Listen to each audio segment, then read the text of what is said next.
Hello. Hello, sir.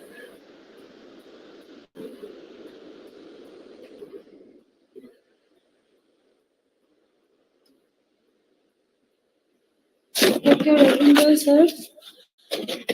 Hello, Sir, can you hear me? am I audible? Yes, sir, you are audible. My voice is okay, right? Sir, already. Yes, your voice is good. My voice is enough, or shall I increase the volume? Yes, sir. It is fine, sir. It's fine. So, sir, we will wait for around 5 more minutes. Then we will start the session. Is fine, sir? Okay. Sir.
Good afternoon, sir, and to everyone present here in this session. On behalf of Faculty of Pharmaceutical Science, Assistant Professor, I would like to welcome you all to this online faculty development programs.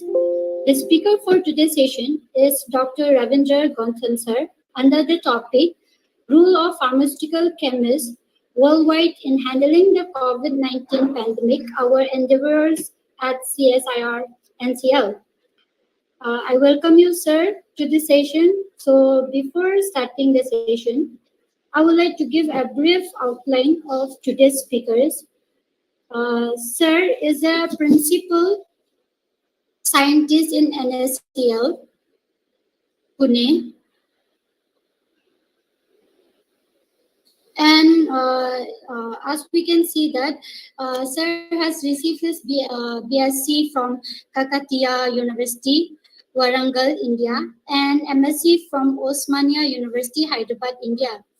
Sir has obtained his PhD in organic synthesis from the CSIR India Institute of Chemical Technology, IICT, Hyderabad, in the year 2008 under the guidance of Dr. J.S. Yadav, the former director of CSIR IICT.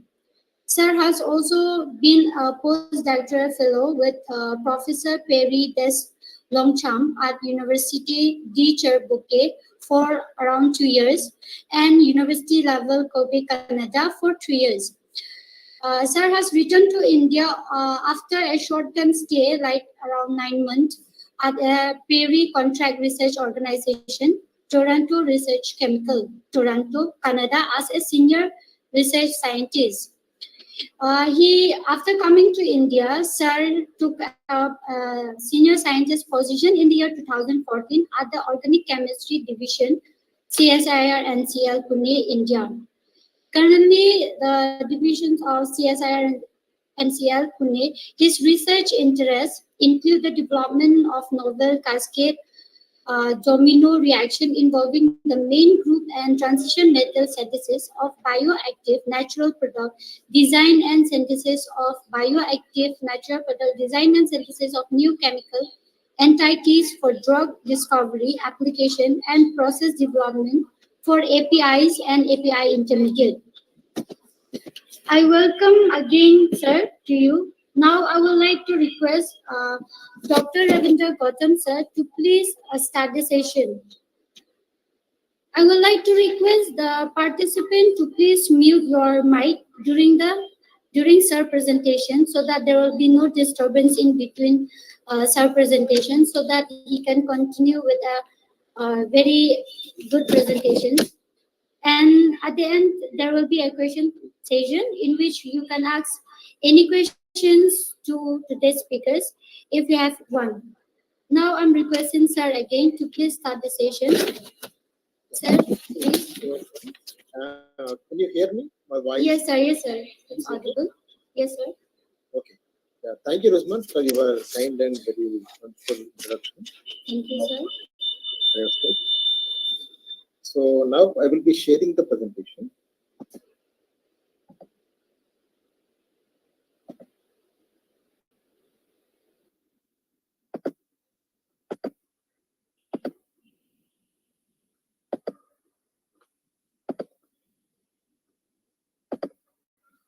So the slides are visible?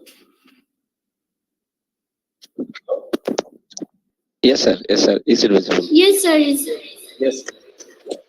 Yeah. First of all, thank you very much for your introduction, Rosman, and I would like to thank Dr. Chandrasekhar Talluri for introducing me to this faculty development program, which is happening at Faculty of Pharmaceutical Sciences, Assam Downtown University, Guwahati.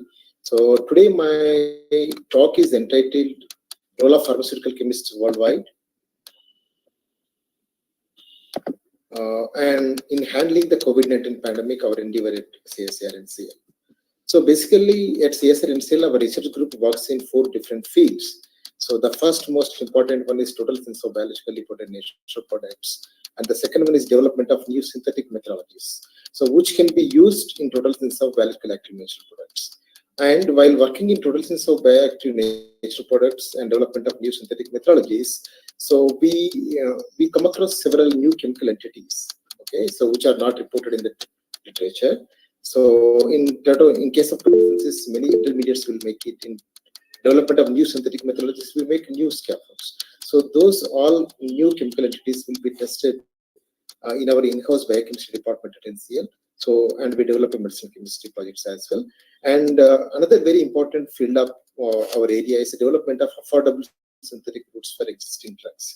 So generally we look into a patent expiring drugs. As you know, India is very much popular in producing generic drugs, okay, so which is helping total the world by reducing the cost. So when a drug becoming a generic, so we need a completely novel process which is different than innovator. So we look into new drugs which are going to expire within 2 to 5 years. We take them and we crack the patents and we develop a new strategies compared to innovators, and we develop a new process routes for them, and we transfer the technology to in India and overseas pharmaceutical industries also. This is one of the interesting fields.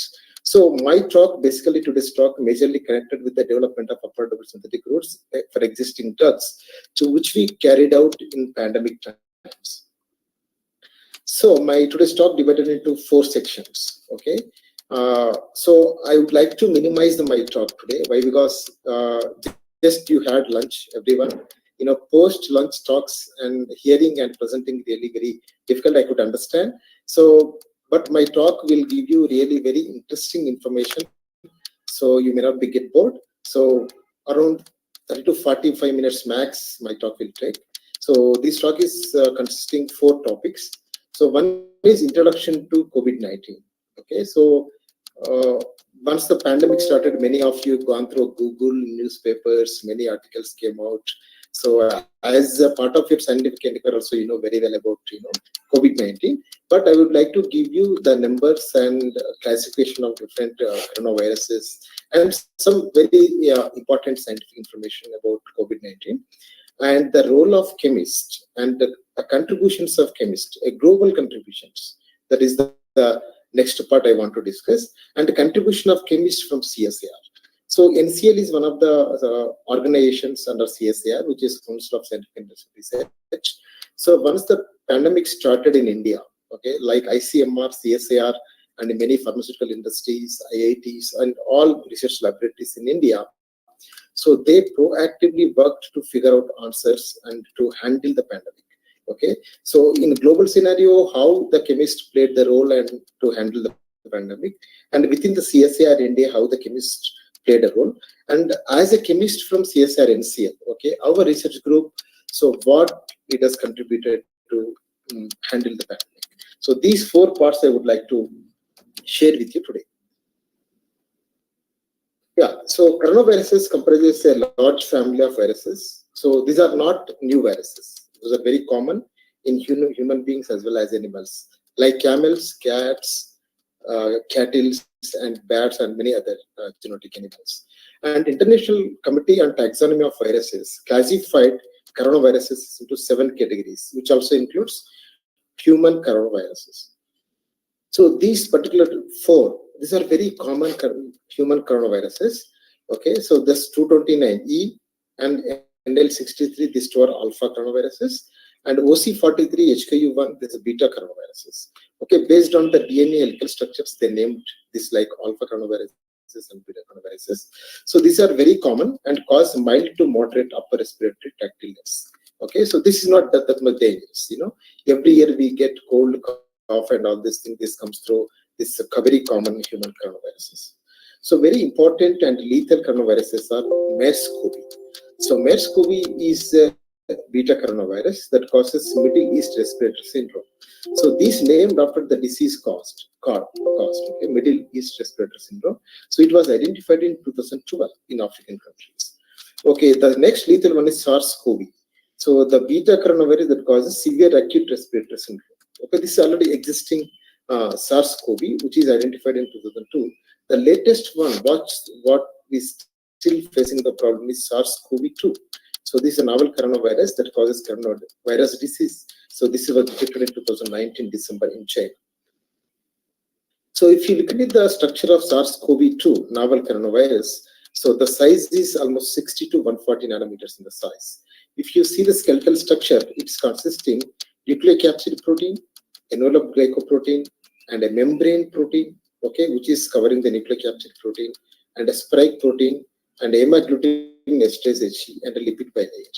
Okay, this spike protein is very important part of this novel coronavirus, which binds to the host cell membrane containing ACE2 receptors. So as you very well know, ACE2 angiotensin converting enzymes, which is extensively available in the human cell walls.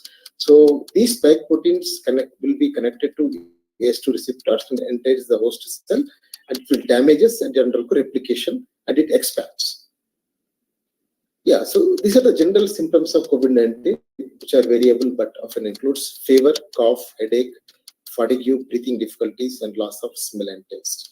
Okay, these symptoms are very close to SARS-CoV-2 and MERS-CoV. Okay, so but the new coronavirus SARS-CoV-2 attacks the lower respiratory system to cause viral pneumonia. So, but it may also affect the gastrointestinal system, heart, kidney, liver, and central nervous system, which leads to multiple organ failure as well. But this is based on the patient's age and immune response. So, as I said, so age of the person, completely affects the range of infection, okay, of human coronaviruses. So, if the person age is less than 10 years, okay, the incubation period is 5 days. Mostly patients are asymptomatic, okay, and the infection persists around 1 to 40 days. So, with patients below 50 years, the disease will be very mild in majority of the cases, like 81%. So the common symptoms, as we discussed, fever, fatigue, and dry cough. So ground glass opacities can be seen, and pneumonia. So generally, 8 days it will take, and 7 to 14 days will be the disease period. In 14 days, 7 to 14 days will be recovered. So the problem comes if you greater than 60. Okay, so 14% patients out of 100 will be severely affected, and they leads to dysphagia, coexisting illness, and ICU needed. So if it is greater than 68 to 70, so this is very critical. Okay, that leads to acute respiratory distress, okay, and acute cardiac injury and multi-organ failure, and finally leads to the death.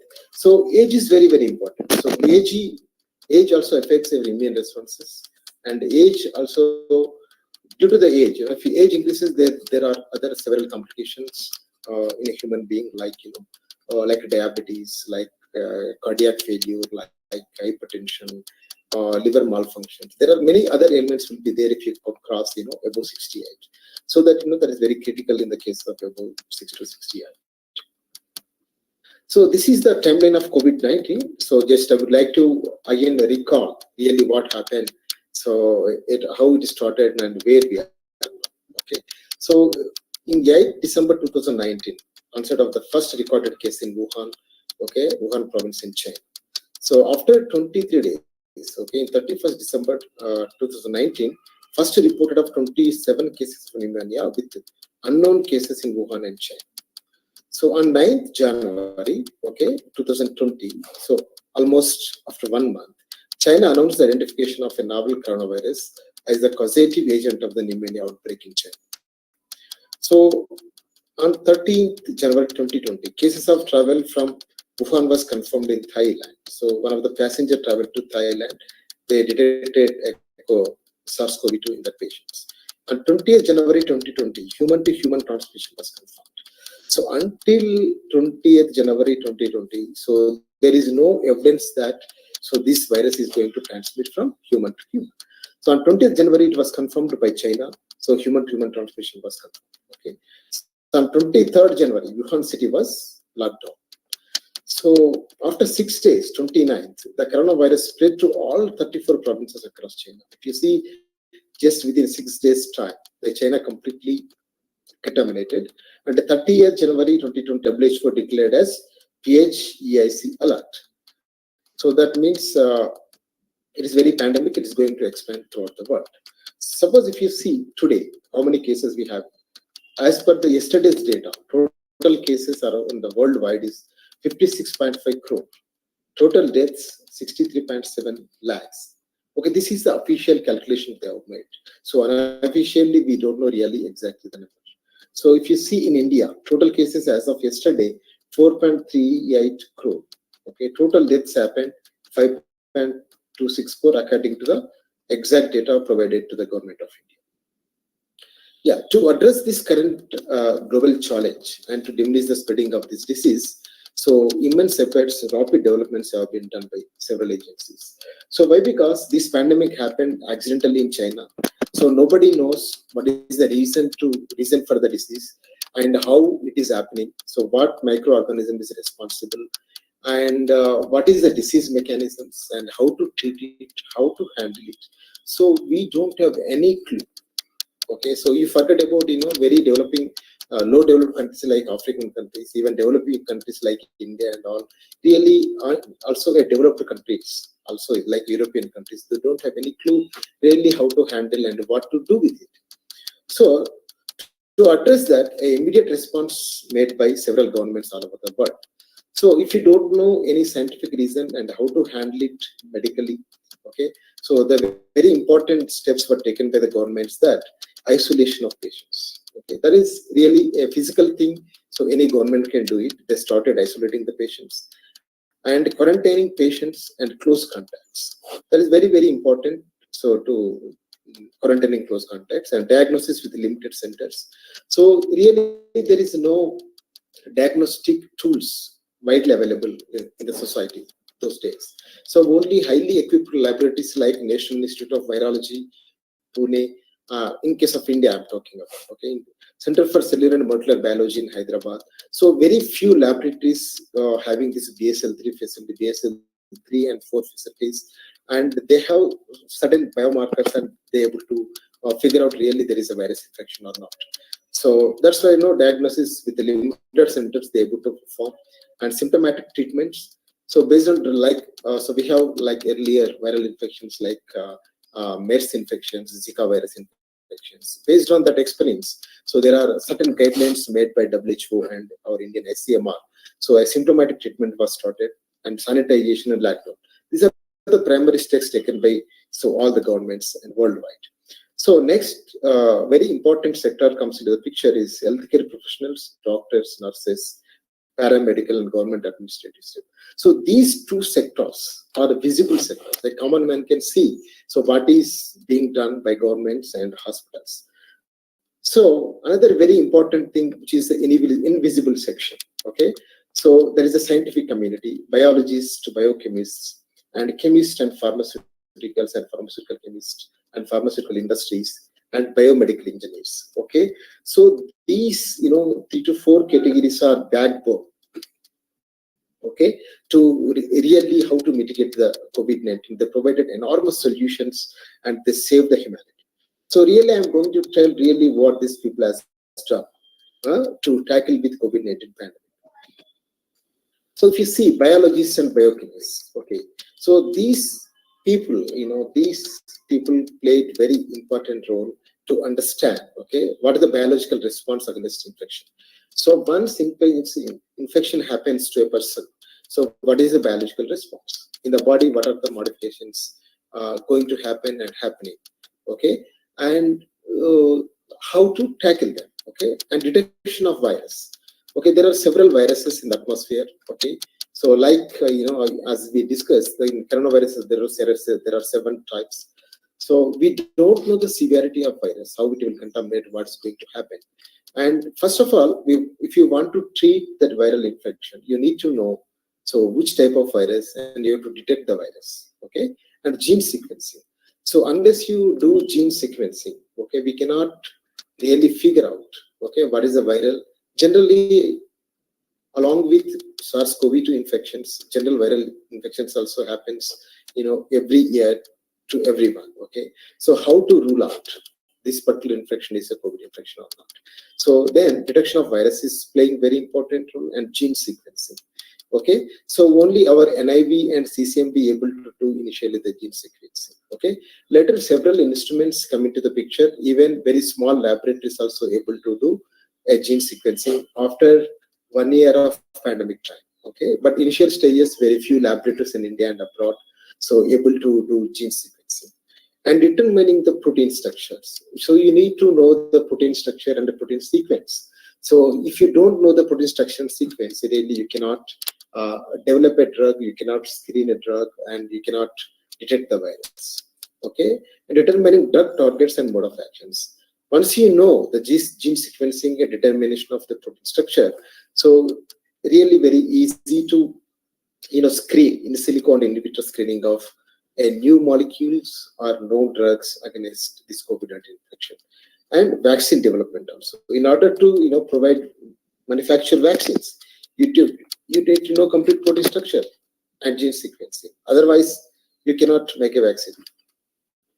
So this is the wonderful job as done by biologists and biochemists in the background. So these are invisible efforts done by people. And biomedical engineers. Okay, we always think about doctors, especially medical doctors and their treatments and all. Okay, who earned crores of money during this COVID pandemic. So really the work, enormous work done by these background people. So biomedical engineers. So biomedical engineers, they are very much focused in developing affordable medical devices. So if you see compact SpO2 detectors, now you can buy in Amazon like SpO2 detector for 300 rupees.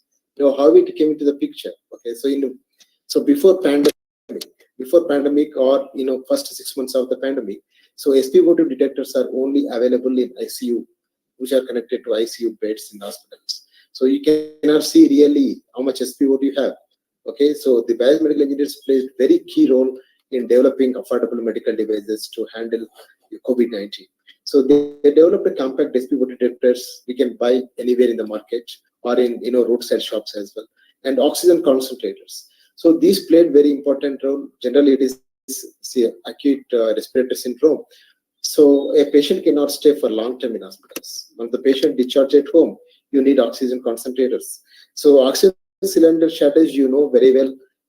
So a lot of media discussed about it. Okay, newspaper discussed about it. There was oxygen shortage in several hospitals, including Delhi, Mumbai, like metro cities. So these biomedical engineers developed very compact oxygen concentrators. Even from CSR and CL, we are also able to develop a oxygen concentrator, which costs around 20,000 rupees.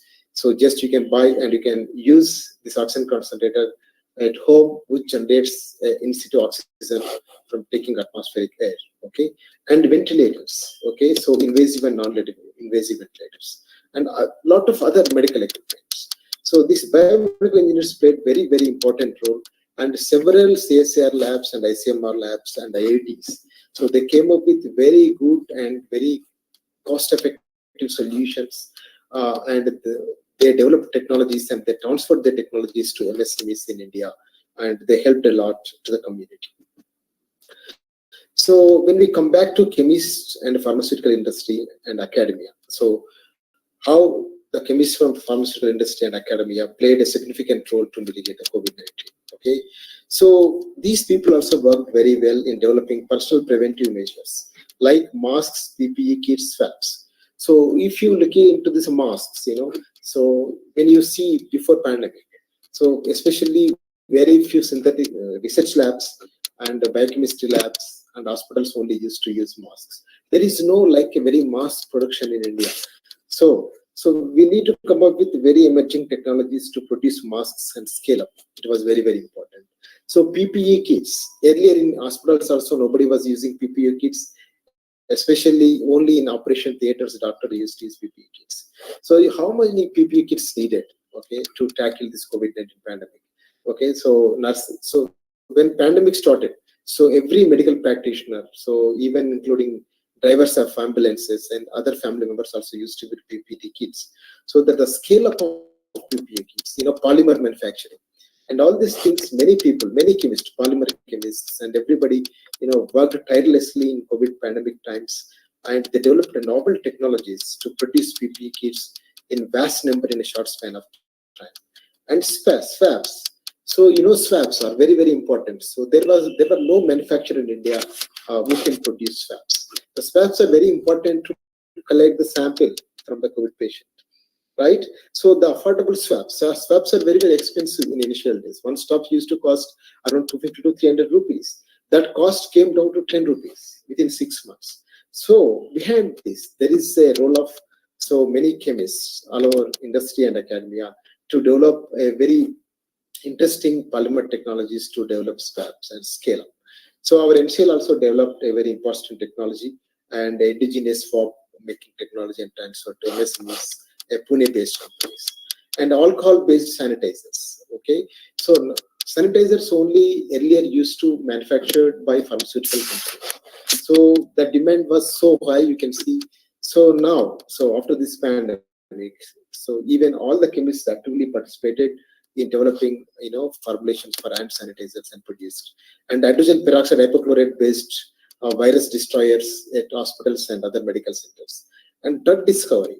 So drug discovery has played very important role. Really, people don't know what drug can be used to treat virus, these COVID patients. So many scientists, chemists, biochemists, everybody came together and they worked on new drug discovery as well as repurposing of drugs and to make affordable APIs. So these, all antiviral drugs are under patents by many Western companies like Novartis, Pfizer, Gilead, and all these, MNC players. Okay, but luckily WHO and USFDA gave approvals to out-licensing to several Indian-based companies to manufacture in large scales. Western companies cannot make in bulk scale, and they cannot satisfy the needs of all the global needs.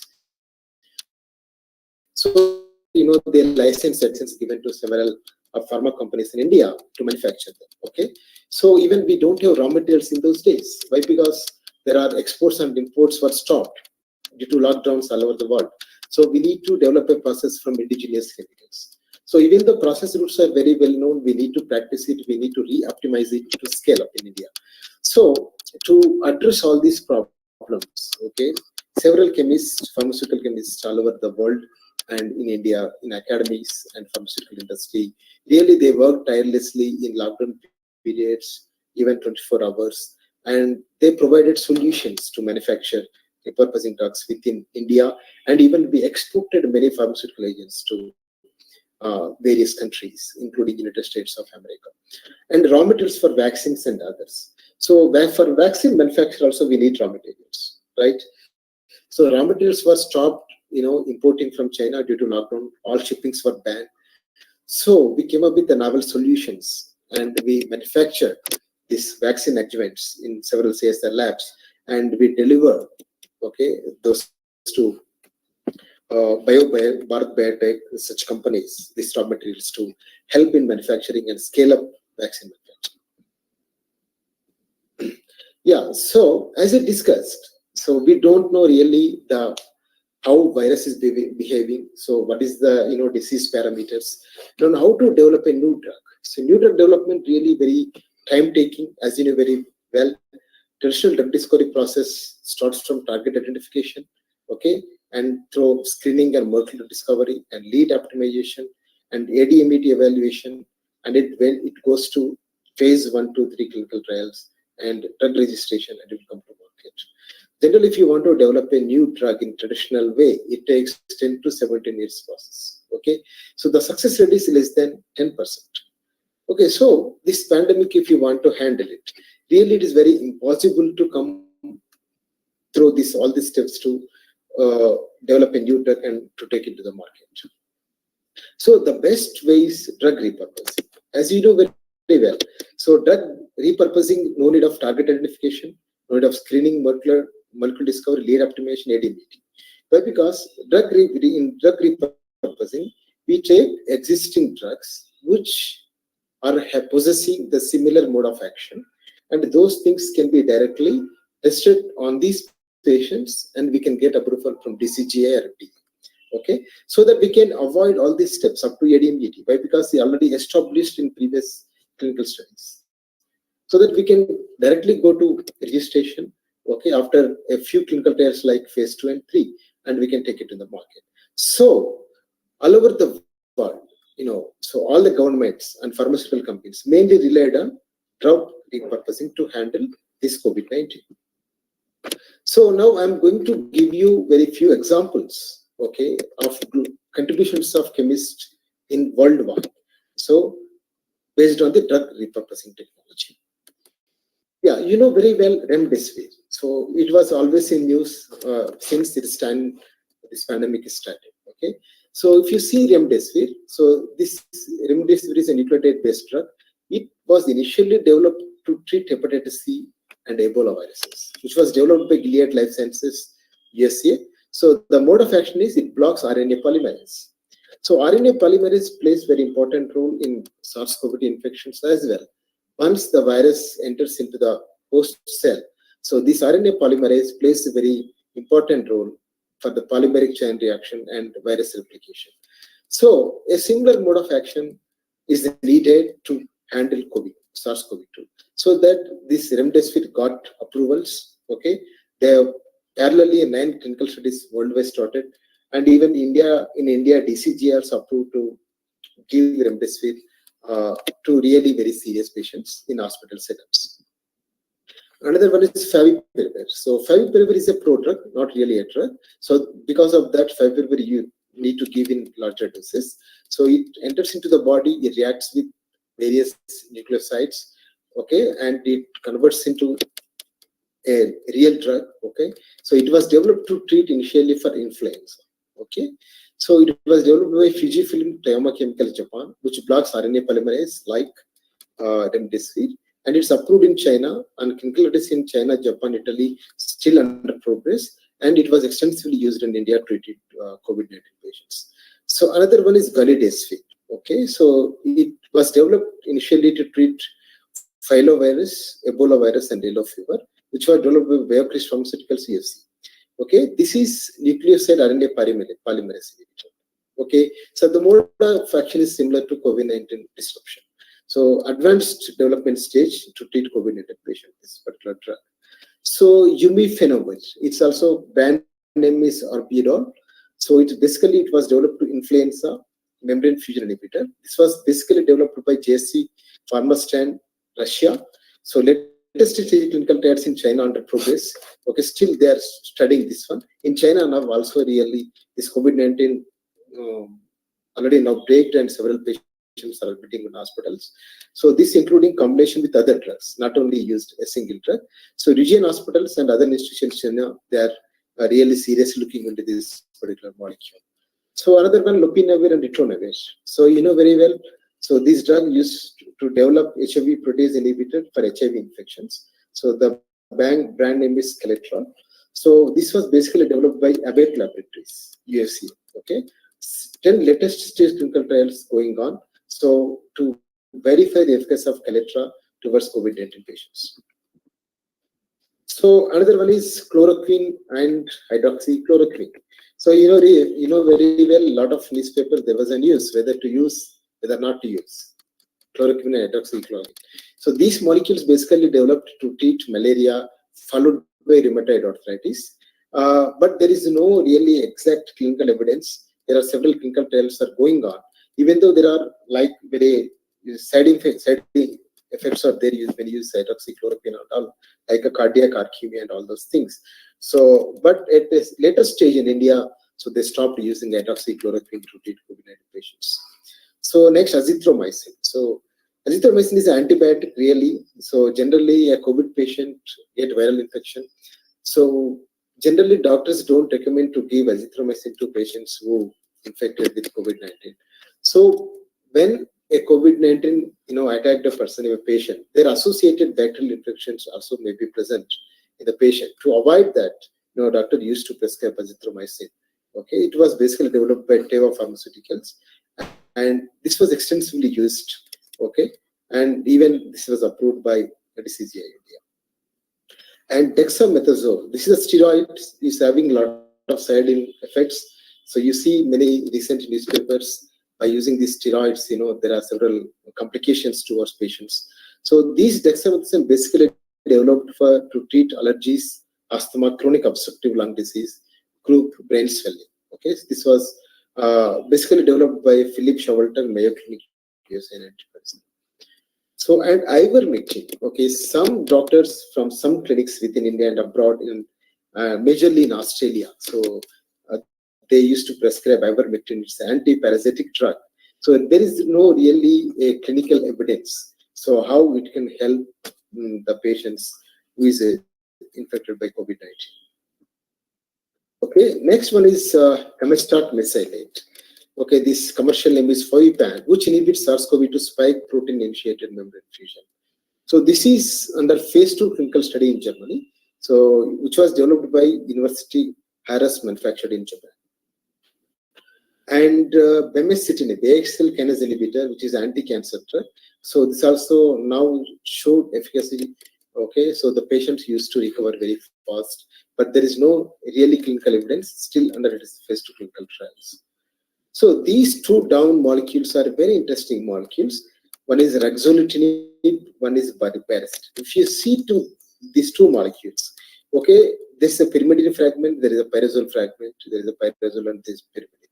So only the top 4 it varies. Okay, so these two molecules are Janus kinase inhibitors. So ruxolitinib was developed by Incyte Corp, which was out licensed to Novartis in 2011. So baricitinib was basically developed by Eli Lilly, United States of America. So these two molecules basically developed to treat rheumatoid arthritis. But these two molecules are known to display very good activities. And so I'm going to tell about their mode of actions and how really these two molecules are very important. Okay, in later slides. Okay. So when we come back to the contributions of chemists from CSIR. So, CSIR is a Council of Scientific and Industrial Research. So after immediate initiation of this pandemic, so CSIR came up with the Corona Combat Mission. So CSIR is having 38 laboratories all over the India. In many states, we have several laboratories. And they came up with these 5 verticals, okay? So the first one is digital molecular surveillance. The second one is rapid and economical diagnostics. So digital and molecular surveillance is very, very important. Why? Because to estimate this COVID-19 pandemic infection rates and all these things, we need a digital and data and a molecular surveillance. Otherwise, we cannot, predict how fast it is going, and we cannot make a policy-based actions. So we need to provide the data to the governments to take actions to make policies as well. And rapid and economical diagnostics to treat any disease. Very important thing is economics of the diagnostics. Diagnostics plays very, very important role. Okay, so if diagnostics are very expensive, so like this pandemic is really very, very hard, right? Because we cannot screen several patients, so we cannot give the data rapidly. Okay, so that rapid and economic diagnostics are very, very important. And new repurposed drugs and vaccines. So ultimately, if a person infects, we need a support system, a medical support system, so that we need to have immediately a drugs, whether it is a new or repurposed drug, and vaccines, and hospital assistive devices and PPEs, and supply chain and logistics. Okay, CSIR came up with these 5 technology verticals to address this pandemic.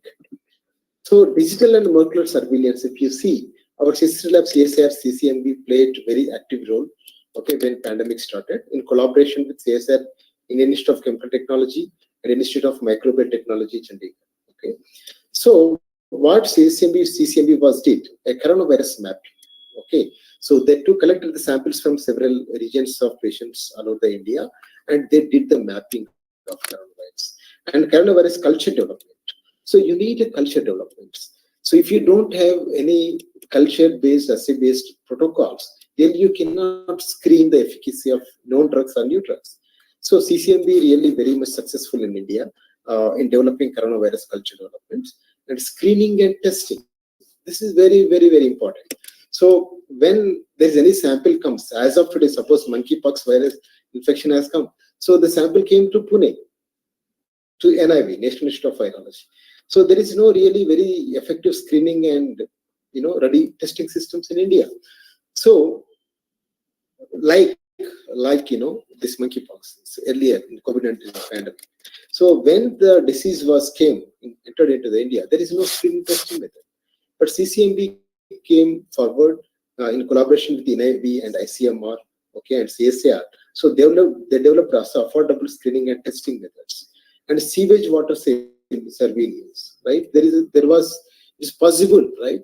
So if contaminated patients use the water, through water also it can be contaminated. So that sewage water surveillance is very, very important. So that was done by CCMB. And air surveillance for the detection of SARS-CoV-2 system. So CCMB came up with advanced technological tools to detect, okay, SARS-CoV-2 in the atmosphere And they studied the effect of atmospheric spreaded COVID-19 virus particles in spreading of the disease, and serological surveillance through CSR code study.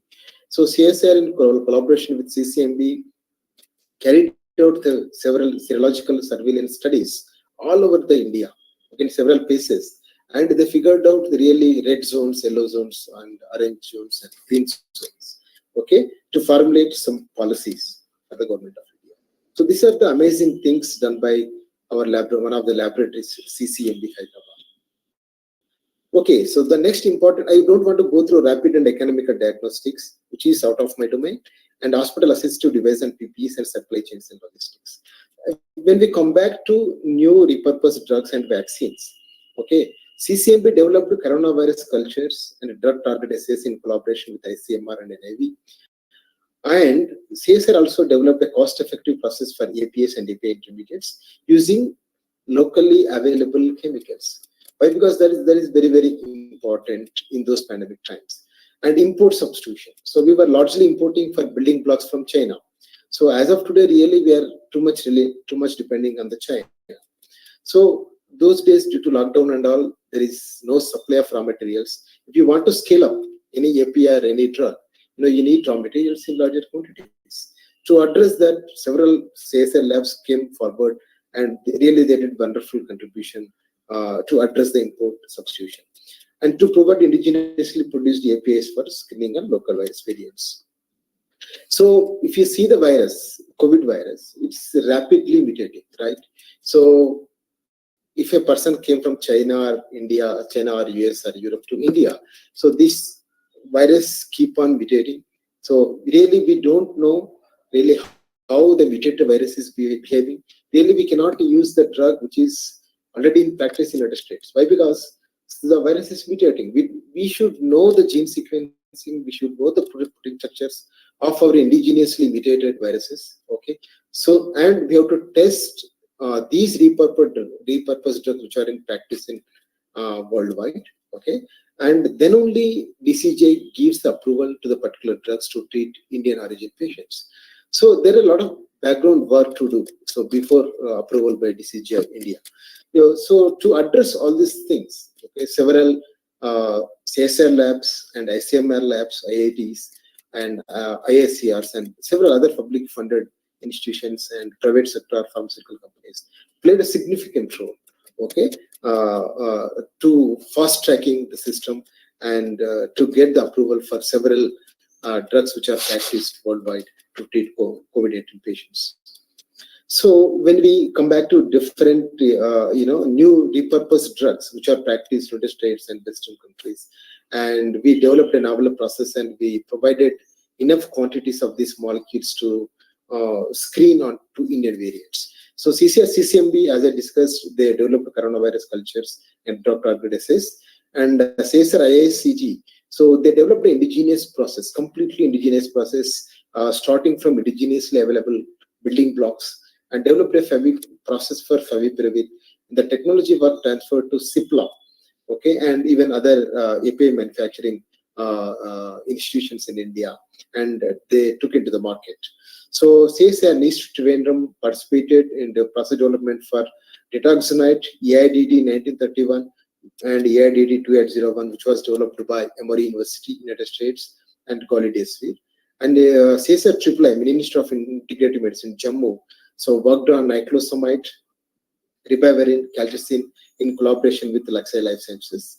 And CSM CRI Bhavnagar participated in process development for Cosmotate Mesalite. And CDRI worked on Imufinovir and medicine in collaboration with Medizest Pharmaceuticals, and the technology was transferred. And IICB Kolkata, Institute of Chemical Biology, worked on Tiloram, so interferon inducer. And our NCL, so the government of India, they made an apex committee. So they came up with a very interesting target worldwide practicing, and they distributed the targets to various institutes. Okay, so as part of this, our NCL got the orders from the government of India to work on process development for baricitinib and ruxolitinib. So when the pandemic started in the end of 2019 and 20, so there was no process for baricitinib and roxolitinib in India. So no Indian generic companies manufacturing it. Only Eli Lilly and Novartis were making from United States. So they are able to produce that at larger scales. So this is really, these molecules are not under patent of drugs. So that we need to have an indigenous process to help our Indian pharmaceutical companies to make and scale up these drugs, and to test on Indian variants, if possible, to supply for patients as well, if it is approved by DCGI. Okay, so like this, about 60 out of the 100 technologies proposed by CSIR have already been transferred to several industries. Okay, and that produced really very excellent results and served the humanity in Indian subcontinent. Yeah, so from NCL, so we worked on baricitinib and roxolitinib. Okay, so really, basically, as I said, I'm a synthetic organic chemist. So I work on making molecules using very simple building blocks. So we can develop a process for natural products and drugs, okay, which are in market, and even new chemical entities we make it. And we test anti-cancer, antibacterial, antifungal, and several other activities. So based on our expertise, we took up these two molecules like baricitinib and roxolitinib, and we developed an indigenous process to these molecules. So when you see this baricitinib, it's basically developed by Insight Corp, which was out licensed to Eli Lilly in 2016. So this was basically developed to treat rheumatoid arthritis and myelofibrosis, and US FDA approved in 2018.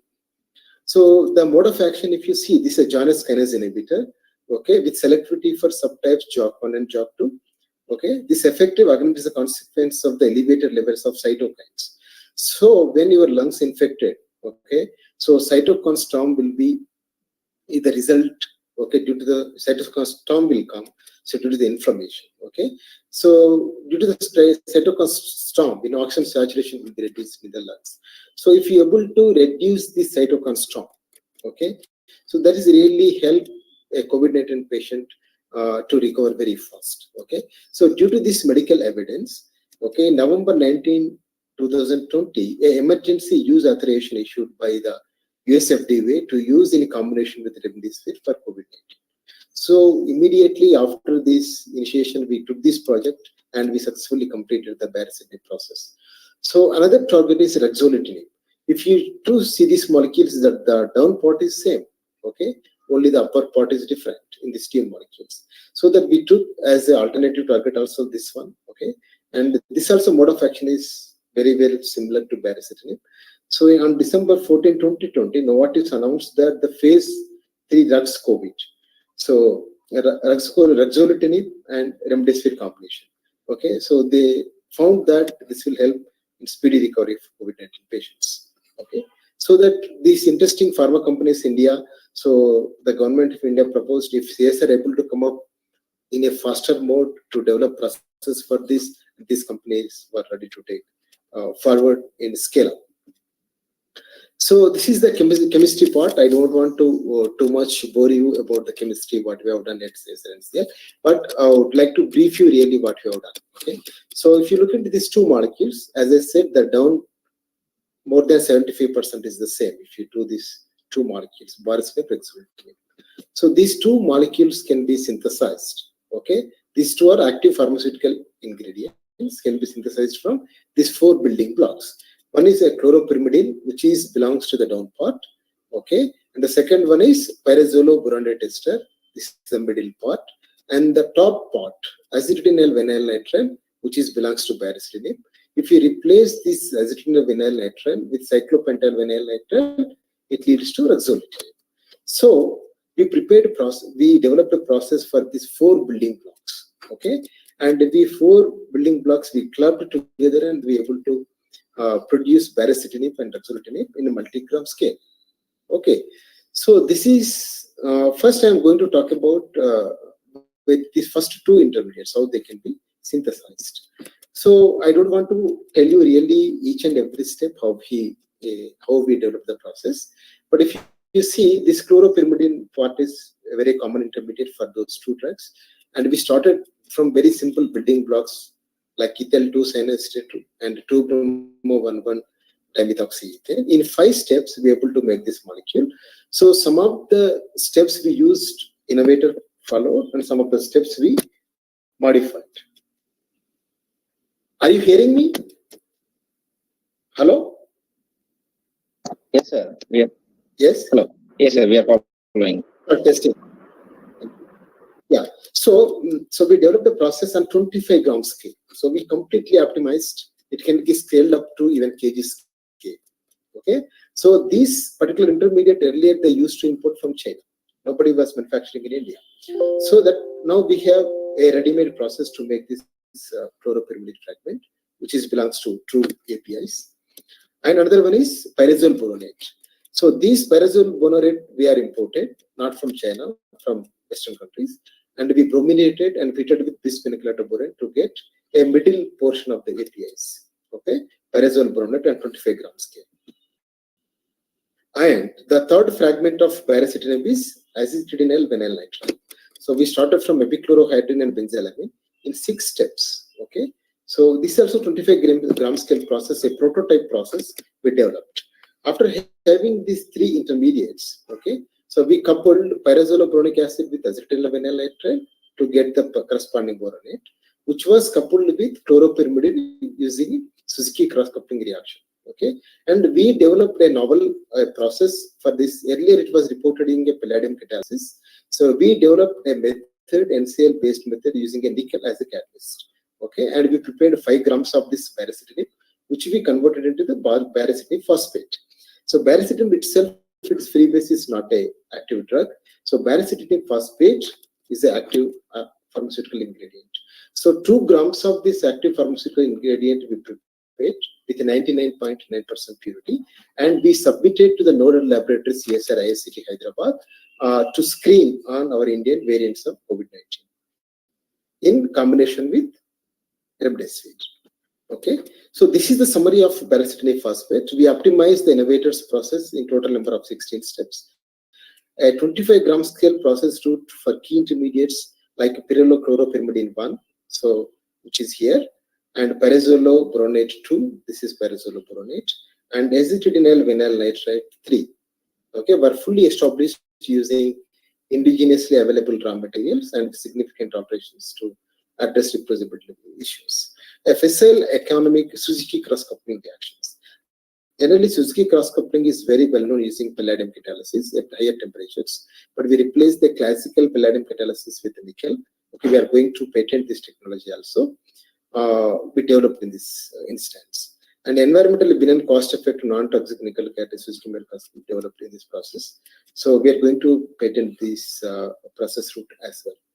So when we come back to ruxolitinib, so on the top part, cyclopentyl vinyl is different. So we also developed an indigenous process to make this from phosphononitrile and cyclopentyl carboxylaldehyde in 1 step. A 25 gram scale process we fully optimized. And using these steps, we are able to make racemic ruxolitinib. And we submitted 1 gram with 99.9% purity to ISCT Hyderabad to further biochemical investigations. Yeah, so in case of ruxolitinib, these are summarized points. So we successfully optimized the innovator process for racemic ruxolitinib phosphate total number 11 steps. Okay, a 25 gram scale process route for key intermediates like what we discussed, pyrrolochloropyrimidine 1 and vinyl nitrite were fully established by using indigenously developed raw materials. So as I discussed, we developed a nickel-based Suzuki Mira cross-coupling reaction, which also we employed to manufacture this ruxolitinib phosphate as well. So we able to produce ruxolitinib phosphate with 99.9% HPLC purity, and which is really matching with ICH guidelines, and then that can directly used in clinical and preclinical assay investigations. Yeah, so to summarize, what are the facts we discussed about, the history of COVID-19, how it impacts, its features, and how chemists worldwide, so participated in mitigating this COVID-19 pandemic and all. Overall, if you see, so this coronaviruses rapidly undergo proliferation. Okay, so the proofreading capacity of coronavirus is very low, so that they do often mistakes in proofreading of their genetic sequence. So they undergo rapid proliferation. So that leads to mutations. Sometimes these mutations leads to weaker SARS-CoV viruses. Okay, and also sometimes they may lead to very severe compared to SARS-CoV-2 viruses. These mutations. Sometimes mutation better. Sometimes they may produce very lethal brand new SARS-CoV also. Okay, so there are no committed drugs available to us for a totally efficient treatment. So why? Because as we discussed, a target-based drug discovery is very difficult. Why? Because these coronaviruses undergo rapid proliferations and mutations.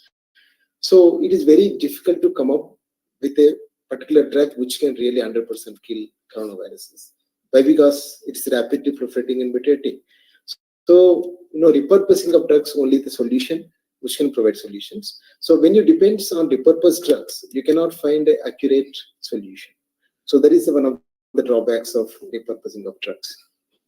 But some extent they're able to help the patients. The best way to help the patients, so to avoid the infections from SARS-CoV-2 is vaccinations.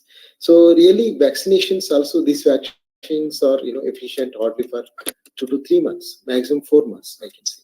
So apart from that, these vaccines also not useful. So when a patient already infected, we need a supporting treatment, a medical treatment in hospitals. So repurposed drugs are very important. So apart from the COVID vaccine development also. So vaccine efficacy need to be monitored further, but hopeful. So as of today, there are several vaccines in the market. Really, nobody knows really how much they are efficient. But based on the data produced by vaccine manufacturers and published in the literature, so they're really producing, so these antibodies. But even after vaccination, many people are getting COVID-19 infections and hospitalizing. But overall, I can say that the vaccines are really helping. So based on antibody generation and all this, just we can say that vaccination is very really a good and safe means to come out of this pandemic. The best way is prevention. Is better than cure, and we should stay safe and stay healthy. So finally, I would like to thank the financial support from SERP, Science and Engineering Research Board, and Department of Science and Technology, and CSIR for funding to work on several API mission projects to treat COVID-19 and to mitigate the COVID-19. And I would like to thank my director, CSIR National Chemical Laboratory Pune, and the chairman, Organic Chemistry Division, and my collaborators who worked together. We worked together so to develop in process development of paracetamol and ruxolitinib. Dr. C.V. Ramana, Dr. Maske, Krishnan, Senthil, and Manish Fernandez, and so all my PhD students and project associates involved in these projects. And these are the few picks of my research group at CSIR and CL. So this is a monsoon evening picture of CSIR and CL, which is main building from the front view. A photo was taken from the Dr. Homi Bhabha Road. And this is opposite to the Homi Bhabha Road, another very good view of the campus, a very green, lush campus. And if you see the Western Ghats opposite to the NCL main building, so this is the Rose Garden. This is Dr. Homi Bhabha Road, which is named after Dr. Homi Bhabha. And these are the hills exactly. So this is the main building here. This is the front view. So there is a Homi Bhabha Road inside this greenery. After that, our staff quarters will be there. After that, hills. So in weekends and evenings, generally we go with trekking. So it's a very not big high hills. Really, we can go with family and we can go to hills. And it's very safe and we can have lunch, snacks and everything. So very beautiful locations where NCL is located. And thank you very much for your kind attention.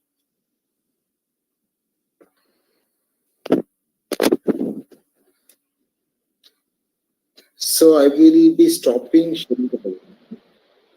Thank you so much, sir, for this wonderful and meaningful sessions of your presentations of yours. We are happy that we we get more information related to our this chemistry. Yes. Since I'm also from the chemistry, so I'm happy to get this chance to hear from you, sir. I would like to ask any from the participant that do you have any question related to this topic? Any participant? Anyone who have the... Sir, there is one question from the participant.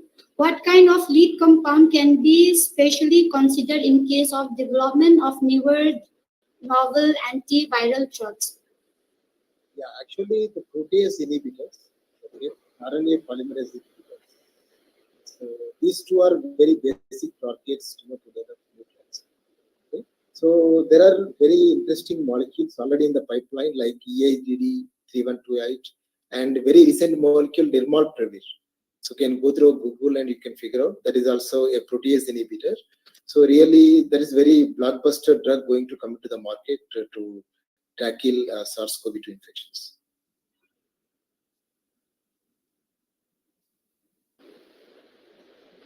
Thank you so much, sir, for the answering the questions. Participant, please fill out the form before the end of the session.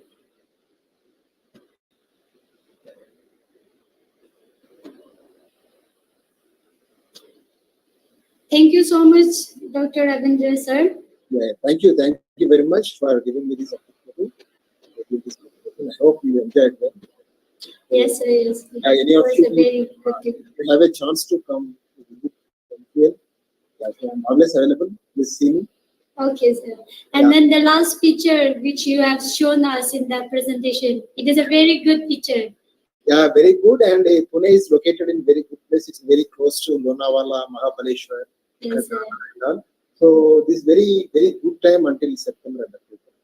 Yes, sir. The weather, it looks so good Very as good. compared to Guwahati. Very beautiful and temperature will Yes, be sir. around 25 to 30. Okay, thank you so much, sir, once again. Thank you. Thanks for your attention. Thanks for the patience. Thank you. Participant, please fill up the form.